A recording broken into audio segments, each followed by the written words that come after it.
പിന്നെ വേറൊരു കാര്യം നമ്മൾ ശ്രദ്ധിക്കേണ്ടതെന്ന് വെച്ച് കഴിഞ്ഞാൽ, ഈ ബിസിനസ്സിൽ അല്ലെങ്കിൽ നമ്മളെ മുന്നിൽ ഒരു കസ്റ്റമർ ഇരിക്കുമ്പോൾ നമ്മൾ കസ്റ്റമറോട് ചില സമയത്ത് നോ പറ്റില്ല എന്ന് പറയേണ്ടി വരും.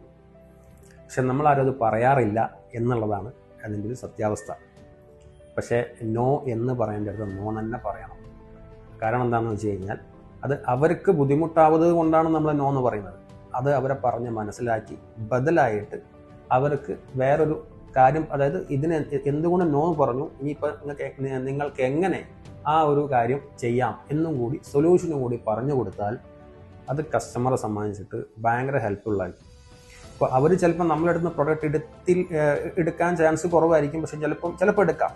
പക്ഷെ ഇന്നല്ലെങ്കിൽ നാളെ ഒരു റെഫറൻസിനോ അവർ നമ്മളെ വിളിക്കും, നമ്മളെ പ്രൊഡക്റ്റ് അവർ പിന്നീട് എടുക്കുകയും ചെയ്യും. അങ്ങനത്തെ അനുഭവങ്ങൾ എനിക്കുണ്ടായിട്ടുണ്ട്. അതുകൊണ്ടാണ് ഞാൻ പറഞ്ഞത്.